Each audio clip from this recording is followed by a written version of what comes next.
Vamos a aplicar un ejercicio de forma manual, aunque lo vamos a hacer a través del Excel. Aquí tenemos el análisis de una vía, que es como comúnmente se llama, o como lo llama el Excel, análisis de un factor.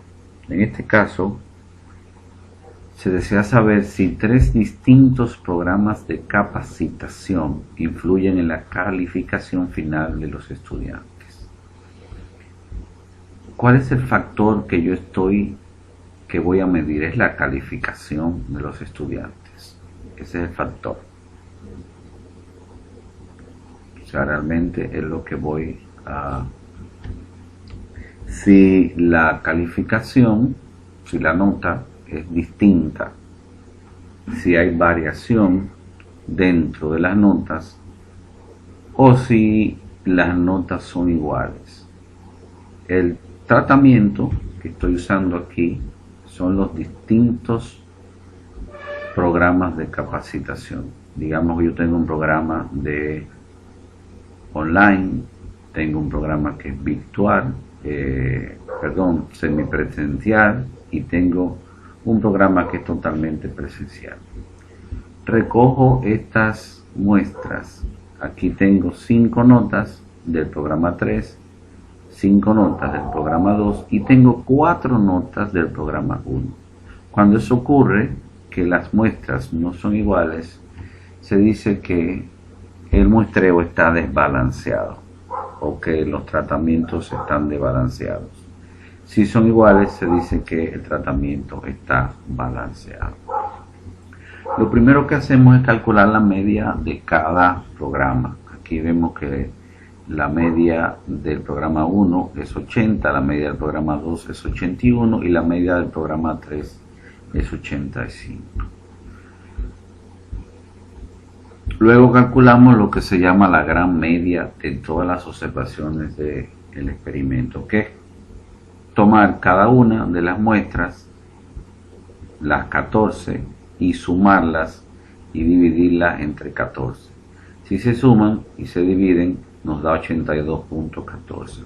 Es igual si tomamos cada una de las medias y sumamos estas 3 medias y la dividimos entre 3, también nos va a dar 82.14. Ese es, digamos, ahí el segundo paso. Luego tenemos lo que se llama la suma de cuadrados. La suma de cuadrados total, que es igual a la suma de cuadrados dentro de los tratamientos más la suma de cuadrados entre los tratamientos y la suma de cuadrados dentro de los tratamientos.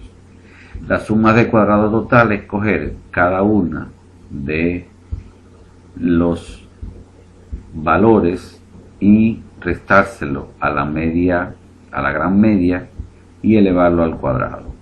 Cada valor, cojo los 14 valores, se los resto a la gran media y los elevo al cuadrado y me va a dar entonces 251,7.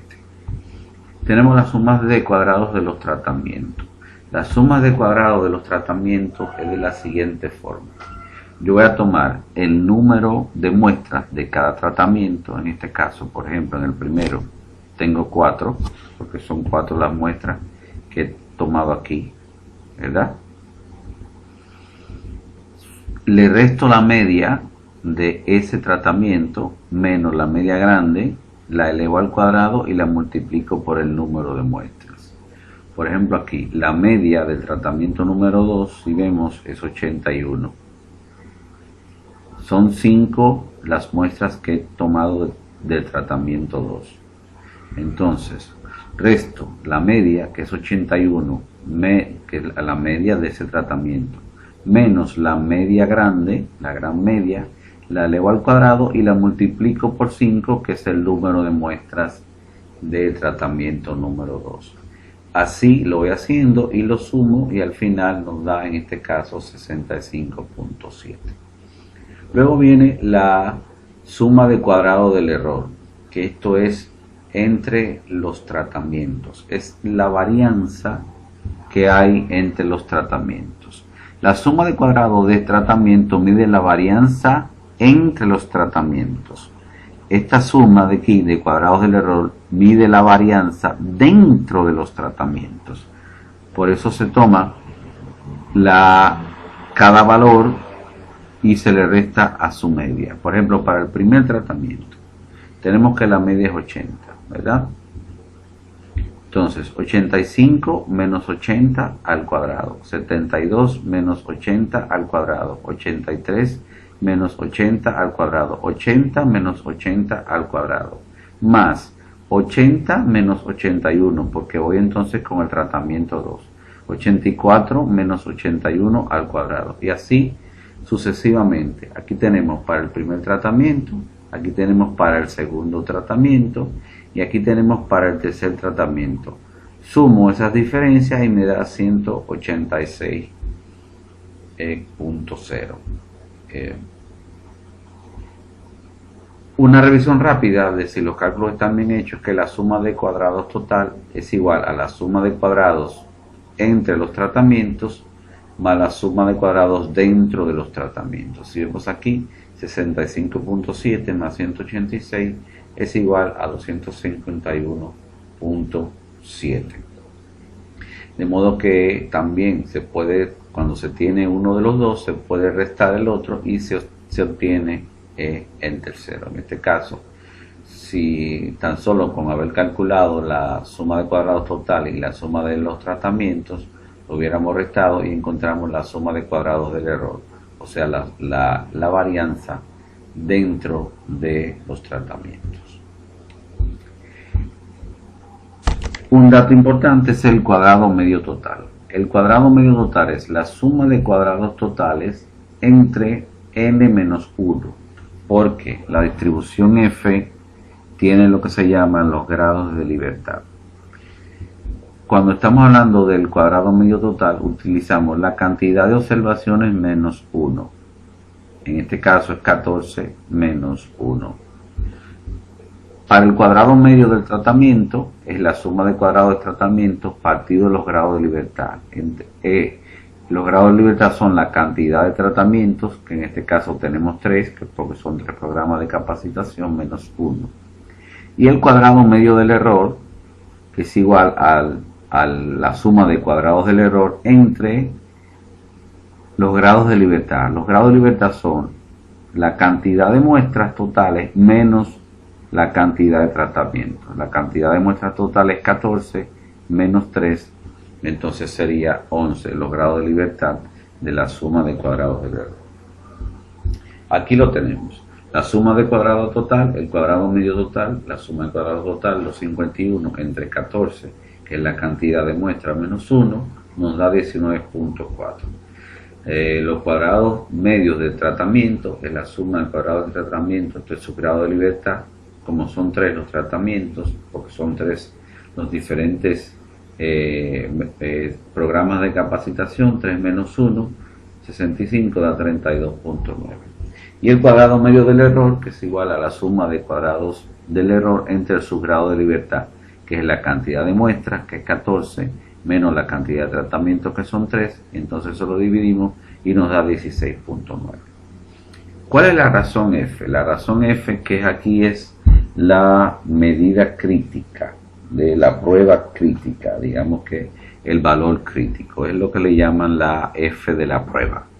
Aquí tenemos es la varianza que hay entre los tratamientos partido la varianza que hay dentro de los tratamientos. El cuadrado medio de tratamiento que nos dio aquí 32.9 dividido entre el cuadrado medio del error que nos dio 16.4. Si lo dividimos, esto nos da 1.94. Muy bien. Ahora, ¿cómo se calcula esto? Aquí tenemos los grados de libertad de la suma de cuadrados, 3 menos 1, y los grados de libertad de la suma de cuadrados del error, que es 14 menos 3, lo del cuadrado medio del error. ¿Qué nos dice si la prueba es correcta o no? Si hay diferencias de varianza. Si la F que yo calculo aquí, que es esta, la que he calculado, esta F de aquí, la que me dio 1.94, si esa F es mayor o igual que la f de la tabla, entonces se rechaza la hipótesis nula. Si es mayor, porque cae dentro de la zona de rechazo. Vamos a ver esta gráfica. Aquí está. En esta gráfica vemos. Aquí tenemos la f calculada. Si la f calculada es mayor que la f de la tabla, o sea, quiere decir que pasa para este lado, entonces entra dentro de la zona de rechazo. Pero si la f calculada es menor, entonces entra dentro de la zona de aceptación. Esta es la gráfica de la distribución f, que es la que se usa para este tipo de análisis de varianza.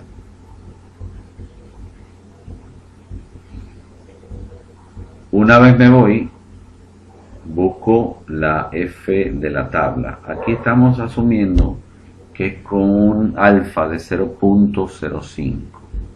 Entonces aquí tengo la tabla de Fisher, aquí tengo la distribución f. Arriba yo tengo los grados de libertad del numerador, o sea, los grados de libertad de los que van aquí. Si tú te fijas aquí, en el cuadrado medio de tratamiento, los grados de libertad son los tratamientos menos 1, quiere decir 2. Y los grados de libertad del numerador, que son estos de aquí, estos son los grados de aquí está el numerador, estos grados de libertad son 14 menos 3, que son 11. Entonces, 2 grados de libertad del numerador van arriba, son los que están arriba.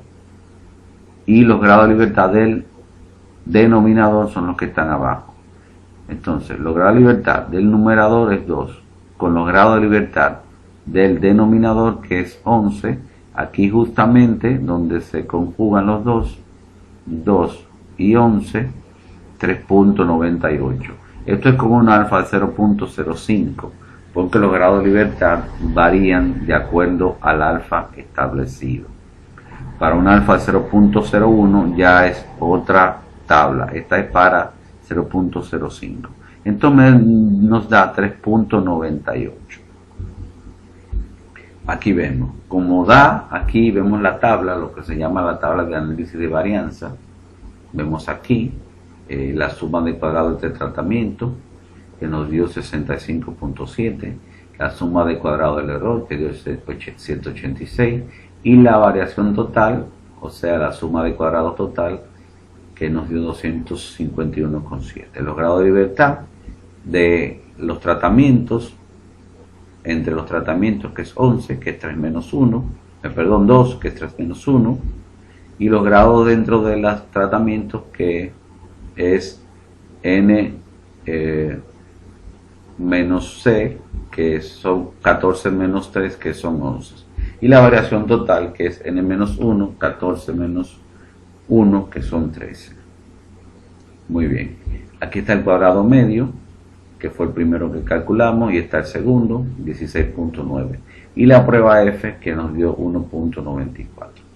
Como la prueba F en la tabla nos dio 3.98, es mayor que este valor de aquí. Como es mayor, entonces hay que aceptar en este sentido. ¿Por qué? Porque el valor calculado es menor. O sea, el valor calculado, 1.94, es menor. Si nos vamos aquí, el valor calculado es 1.94 y el valor de la tabla es 3.98. Por lo tanto, como 1.94 fue el valor calculado, el más pequeño que 3.98, cae dentro de la zona de aceptación y se acepta la hipótesis nula de que no hay diferencia entre los tipos de capacitación. En este caso, pues las medias son iguales y no se puede entonces rechazar la hipótesis nula. Aquí vemos cómo el valor calculado es menor que el valor de la tabla. Como es menor, no se rechaza la hipótesis nula. Vamos a ver este mismo cuadro en Excel. Además, el Excel saca el valor crítico veremos que el Excel te tira este valor de la tabla calculado y también te tira el valor P, que lo vimos dentro de la prueba de hipótesis. También el Excel te da el valor P. Muy bien.